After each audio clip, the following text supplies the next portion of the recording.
Olá, sejam muito bem-vindos ao Capital Natural. Bom, a equipe do programa tem uma confissão a fazer. A nossa criatividade acabou. A gente não conseguiu pensar em nenhuma pauta para essa semana que desse conta de trazer esperança nesses dias tão sisudos, de dificuldades econômicas, ambientais e sociais. Então a gente resolveu apelar para a única coisa que ainda dá para dar conta de, como diz o poeta Vitor Hugo, varrer o inverno do rosto humano, a gargalhada. Pois é, no programa de hoje nós vamos falar de humor e desenvolvimento humano com o Dr. Daniel Kuperman, do Instituto de Psicologia da Universidade de São Paulo e psicanalista membro da Formação Freudiana. E com o Doutor da Alegria Wellington Nogueira, palhaço, ator e empreendedor social, fundador dos Doutores da Alegria, aliás, uma organização que dispensa maiores apresentações, mas da qual nós vamos falar muito daqui a pouquinho. Então, vamos lá, vamos começar. Muito obrigada pela presença de vocês. Eu estou tão animada com essa nossa pauta de hoje. Nós pra dar, né? A gente respirar um pouquinho. Vamos começar com botando o humor assim numa análise um pouco mais científica. O humor é um fator cultural, social, humano. Começando por você, Daniel. Então, o humor é um fator que está presente em todos os tempos, em todas as culturas, né? Eu acho que a gente pode acreditar o humor, a experiência do brincar infantil da criança, né? Quer dizer, toda criança brinca, os animais brincam, né? Os seres vivos são lúdicos na sua essência. Então, sempre houve humor nas culturas. O que acontece é que em algumas culturas, dependendo do sistema político vigente, o humor pode ser censurado.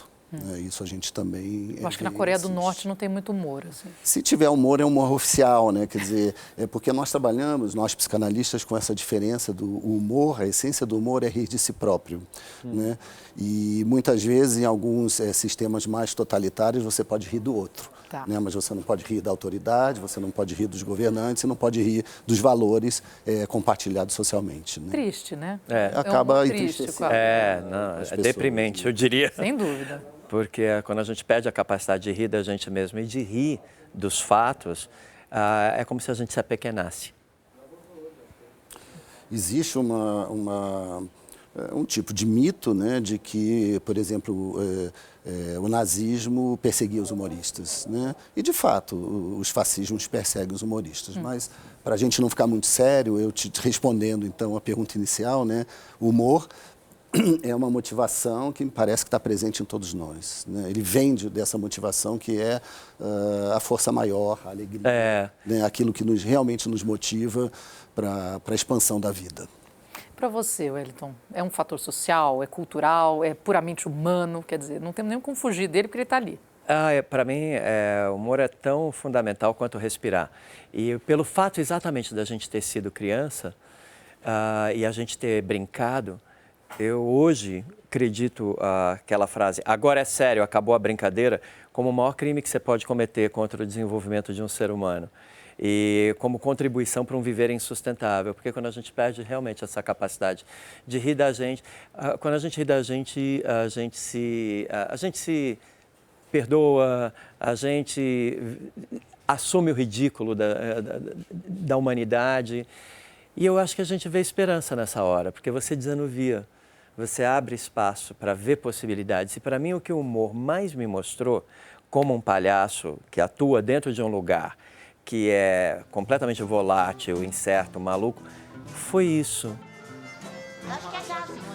Tudo pode estar na loucura, mas a hora que você para dar uma gargalhada boa, para viver um momento de alegria, que é completamente espontâneo, isso redime todos os problemas. É engraçado, né? Porque tem uma espécie de paradoxo do humor, porque ao mesmo tempo que ele, com o humor, né, nós entramos em contato com a nossa insignificância, isso traz uma dignidade enorme, né? Exatamente. Traz uma nobreza enorme. E, bom, o escritor italiano Italo Calvino que aproximou o humor da leveza, né? Quer dizer, nas 6 propostas para o próximo milênio, quando ele trabalha a proposta da leveza, o exemplo paradigmático é o humor. Né? Então, o humor, efetivamente, ele traz leveza porque ele mostra que nada pode ser tão sério, né, quanto à vida, por exemplo, e ao mesmo tempo que nós entramos em contato com isso, né, isso nos traz dignidade, nos sentimos mais fortes e não mais fracos. Exatamente. No hospital, o que eu vi, a partir da reação das crianças, dos pais, dos próprios profissionais de saúde, era que a partir de um humor muito simples, essa brincadeira com a figura do médico, né, do profissional de saúde, a gente não olhava para a doença. A gente respeitava, ok, entende, está aqui, existe a doença, a gravidade, beleza. Mas onde é que está o que está bom? Onde está o que está saudável? Essa conexão que a gente sempre buscou fazer.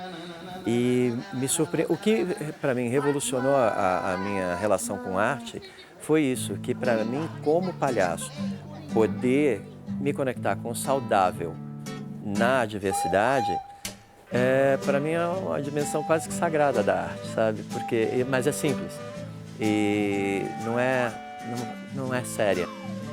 Só jogar uma pimentinha assim, dá pra gente dizer o que é o humor? Quer dizer, é o encarar a realidade por um outro ângulo, é o apimentar aquilo que tirar do tapete o que não quer se ver? Como é que a gente define isso? Então, acho que do ponto de vista filosófico, né, isso que o Wellington falou é da maior importância. Uma situação de doença, que é uma situação de vulnerabilidade, uma situação de ameaça, né, e trágica, quer dizer, a pessoa doente, ao mesmo tempo ela tira a graça disso, como é possível, né? Então, do ponto de vista filosófico, o humor não é a negação da realidade, ele é a possibilidade de extrair prazer de uma realidade que não é favorável. Né? Extrair prazer de uma realidade que não é favorável. Desfavorável. E justamente ele fica, quando você pergunta, né, sobre a definição do humor, ela tem uma definição muito difícil, porque o humor, então, é uma defesa psicopatológica, quer dizer, é uma recusa da realidade? Não, não é isso. O humor é uma loucura, a mania, né? Também não é isso. É uma ilusão? São perguntas que o Freud faz, né, quando ele trata do fenômeno do humor. Né? É uma ilusão? Não é exatamente uma ilusão. Então, o humor está numa zona, numa região que é entre a loucura e a sanidade, entre a realidade e a fantasia e a ilusão, só que é justamente esse espaço, né, essa tópica, como a gente diz, na qual nós vivemos. Não, é duro porque tem um lugar que as pessoas fazem piada o tempo todo. É um dos lugares que mais se faz piada, que é velório. Quer dizer, é um lugar, não é verdade? Quer dizer, obviamente, a pessoa que está em sofrimento profundo não está participando disso, mas está todo mundo lembrando do momento engraçado, ou tirando sarro da própria situação de estar ali, o lidar com a morte, que é a questão da finitude, de perceber que acabamos ali, né? Se tem um lugar que se tira sarro, é velório. É uma necessidade até para a gente melhorar um pouco. Lidar com a coisa. Mas sabe que tem uma artista do Doutores, a Thaís Ferrara, que ela tem uma definição linda. A gente não ri dos problemas, mas a gente ri para integrar os problemas à nossa vida. E esse é que eu acho que é o barato, sabe? Quando você consegue usar o humor para integrar, porque te torna mais elástico, te torna mais resistente. E, de novo, né, às vezes você está com o foco só numa questão, a morte, a doença, e de repente vem aquela risada e que oxigena. Parece que você respira. Exatamente, você não é um respirando respiro. Antes, né? E quando você tem esse respiro, que você vê possibilidades, ou que você fala, valeu, tá, tudo bem. Eu vou em frente, eu tenho força para ir em frente. Ganho combustível. Exatamente. Bom, eu sorrindo agora, continuarei sorrindo, porque a gente vai falar muito, mas muito. Então calma, 2 minutos, menos disso. 30 segundos a gente está de volta, não sai daí.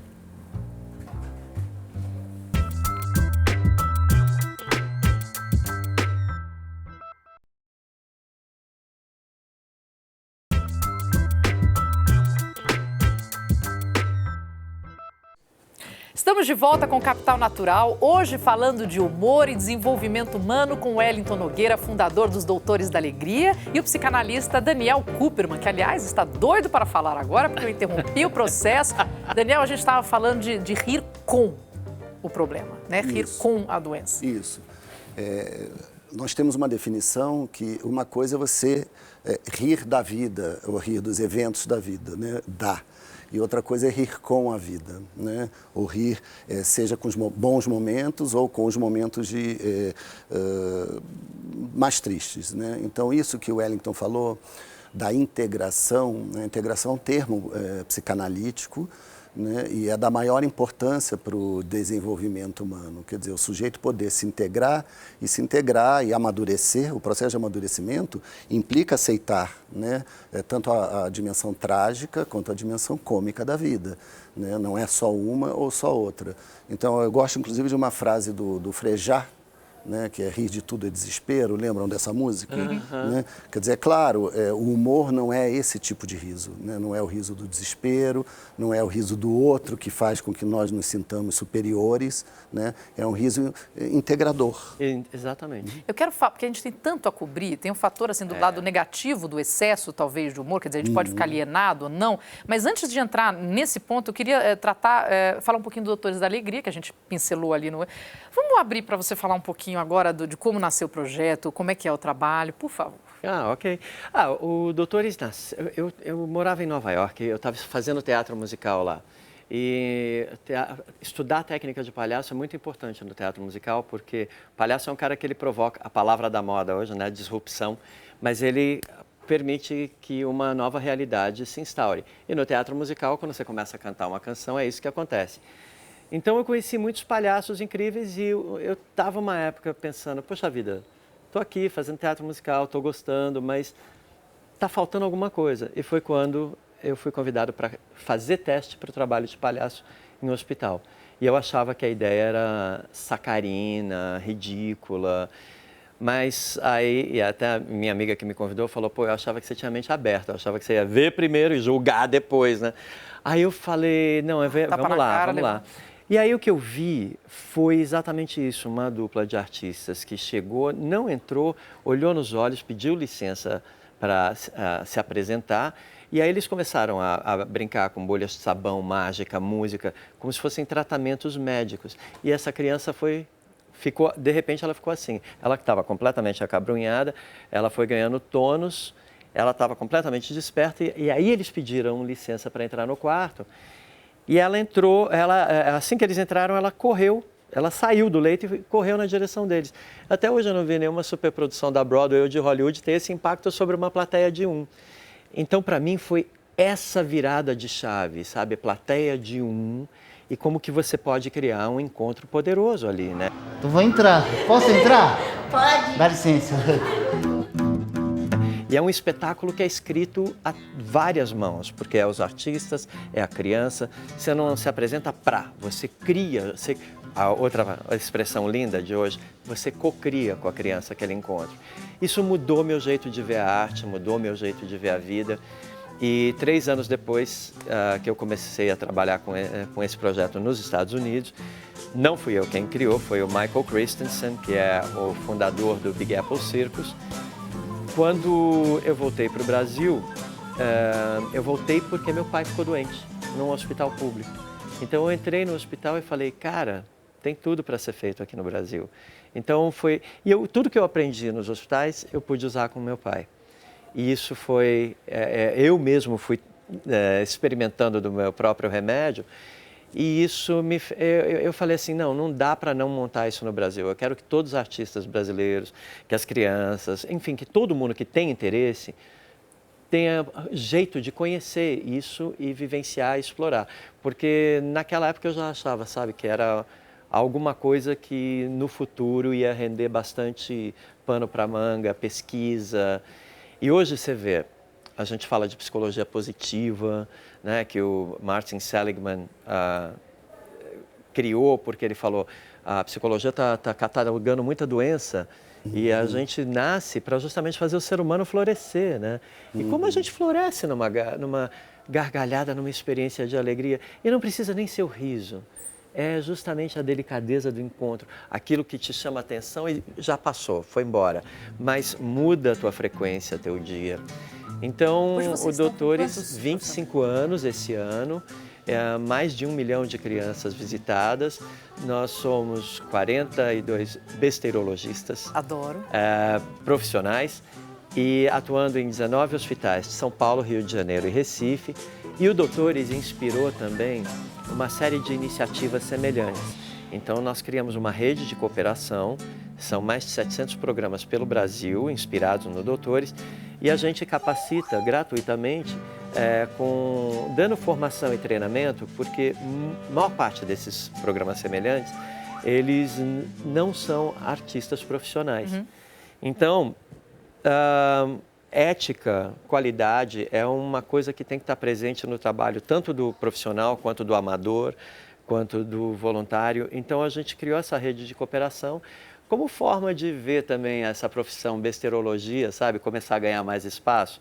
Eu gostaria que um filho chegasse para os pais e falasse, olha, resolvi ser besterologista, e os pais falassem, nossa, que orgulho, filhão. Aliás, falando de pais, o seu pai, como é que ele recebeu você se colocando como um palhaço ali?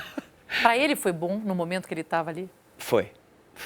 Meu pai, aliás, ele não foi só para ele não, porque ele virou para mim e falou assim, já fez comigo, agora você vai trabalhar com as crianças aqui do hospital. Porque eu tô rifado, você tem que trabalhar com quem precisa. E ele já tinha chamado a enfermeira da pediatria. Então, assim, do seu leito de morte ele me agenciava. Esse era meu pai. Mas meu pai era um cara muito engraçado também, que ele via um jeito de olhar as coisas por um jeito engraçado, sempre que ele podia. Nossa, Então, isso faz toda a diferença. Faz. E aí, Daniel, entra a sua análise, né, como psicanalista e tudo mais, porque o que acontece com a gente? O que acontece com essa criança que está ali num momento difícil, muitas vezes, né, tendo intervenções chatas, doloridas e tudo mais? O que acontece no nosso cérebro com a gente que faz melhorar?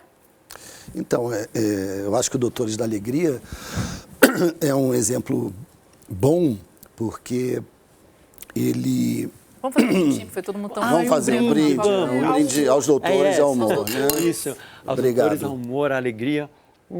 Ele é um exemplo bom porque justamente a pessoa doente, ela está lidando com o que a gente chama de impotência, né? Eu acho que aquilo que a doença provoca nas pessoas é a impotência. E a rouquidão também. Não, vale, tudo bem. E justamente eu acho que o momento do humor é um momento onde você consegue sair da impotência e resgatar, né, a sua potência vital. Quer dizer, por isso que me parece que esse trabalho ele é muito paradigmático, né, do que é o humor, porque ele pega o sujeito, talvez na situação mais vulnerável que existe, né, que é a situação do adoecimento do corpo. Só que o adoecimento do corpo provoca, né, conjuntamente um adoecimento da psique, da alma. Sim. Então, quando o palhaço entra, né, ele resgata a potência da sua alma. E com isso, pode até, né, evidentemente, ajudar muito a quem está precisando passar por um tratamento difícil, né, um tratamento, às vezes, doloroso, né, ou às vezes que causa mal-estar. Né? Então, eu acho que a palavra aqui que a gente precisaria pensar sobre ela e que o humor traz é a potência, né, versus a sensação de impotência, que é a pior coisa que alguém pode sentir. É porque o nosso psiquismo, a nossa mente, ela existe exatamente para nos manter, né? Tem um psicanalista inglês que define muito bem, ele fala, nós precisamos estar bem, despertos e vivos, né? E é para isso que serve a nossa mente, né? O nosso pensamento, para nos manter bem, despertos e vivos em qualquer situação, né? Que é pensando, né? Exato. A doença abole, né, a capacidade de pensar. O sujeito se deixa sequestrar, né, por aquele sofrimento, e ele para de pensar. Quando entra um palhaço, né, o palhaço ele provoca uma ruptura tão grande com aquele cenário, porque o hospital é um cenário, né, e é um cenário necessariamente asséptico, frio, né, marcado por uma hierarquia de saberes muito grande, quer dizer, o médico, o enfermeiro, e são pessoas que, para fazer bem, às vezes provocam dor, né? O Wellington quer fazer uma consideração? Não, exatamente, é o contraponto. Não, eu quero, mas eu vou esperar um pouquinho. Eu queria ver a conclusão do Dani, porque eu hoje estou vivendo um momento, 25 anos depois, em que eu não sei mais onde começa e onde termina o hospital. Tem muita doença sendo cultivada em vários âmbitos de relação com a vida. Então a gente faz assim, frisa, não se mova, porque a gente vai rápido, de novo, tem que parar, mas volta, 2 segundos, fica aí.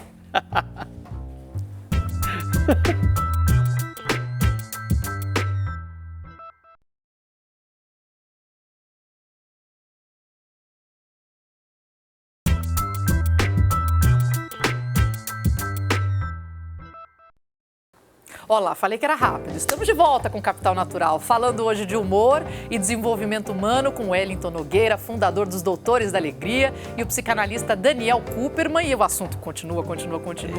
Você que falou que queria ver como é que estamos indo, até porque não sabe onde termina o hospital, onde começa o mundo. E aí que eu queria entrar também, porque a gente está falando, obviamente, de um trabalho lindo que é feito pelos Doutores da Alegria, mas a sociedade tem lá a sua doença.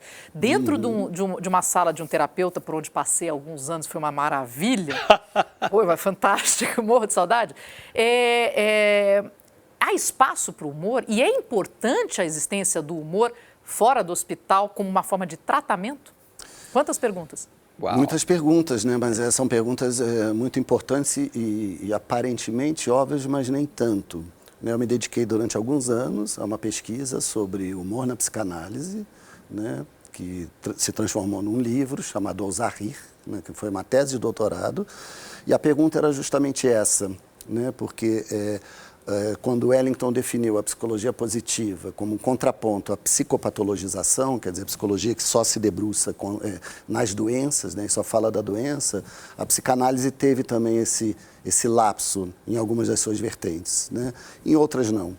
Então, havia muito a ideia, né, a caricatura, que inclusive aparece no cinema, né, em alguns programas de televisão, do psicanalista como alguém extremamente sisudo, silencioso, sem humor, que é muito sério, né, e que fica tomando notas, né, atrás do paciente deitado no divã. Só um parênteses, aquela cara que o psicanalista faz para você, só olhando em silêncio para você, já é cômica por si só, porque você fica tão desconfortável.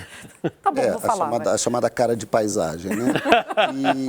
Mas o que me surpreendeu é que na literatura psicanalítica, a psicanálise tem em torno de 120 anos quase, na literatura psicanalítica havia essa discussão, porque alguns achavam, nos anos 50, 60, que os psicanalistas não poderiam rir, né?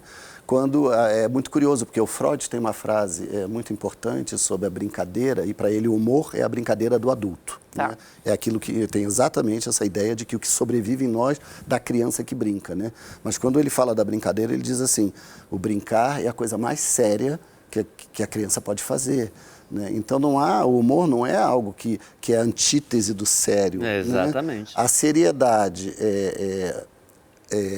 unidimensional é o que nós chamamos de lucidez melancólica, né? Se você escuta um melancólico falando, ele vai te convencer racionalmente, por A mais B, porque que a vida não faz sentido e não vale a pena continuar vivo. Quer dizer, isso não é saúde.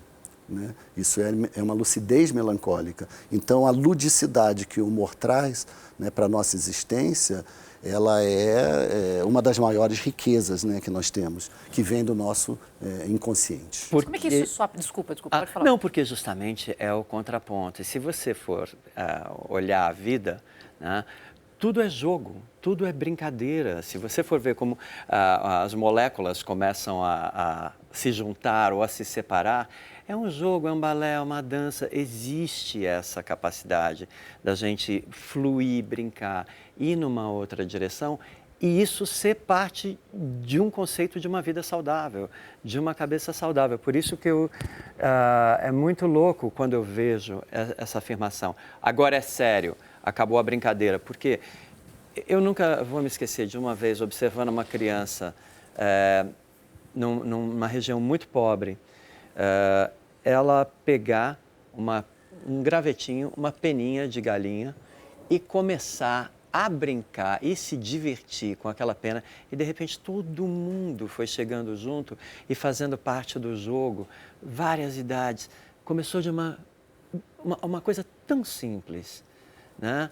E como aquilo reverberou para todo mundo, contagiou e mudou por um breve espaço de tempo, aquela realidade. Quer dizer, essa sentença que é dada, que acabou a brincadeira, é que eu acho que causa uma série de problemas na gente. Eu não sou...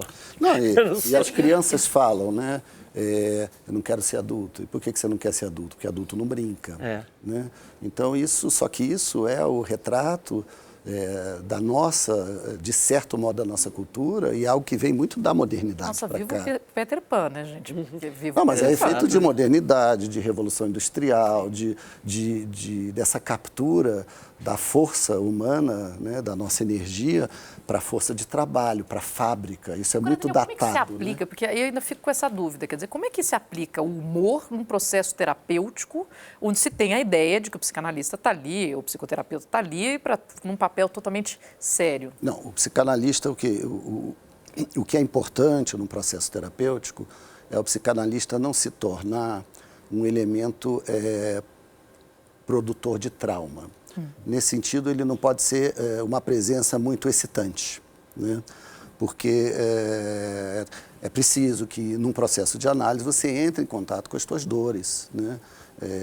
E possa fazer os seus lutos. Talvez, se nós formos pensar um processo terapêutico, ele é aquilo que nos permite exatamente nos desapegar daquilo que não deu certo, né, para poder criar.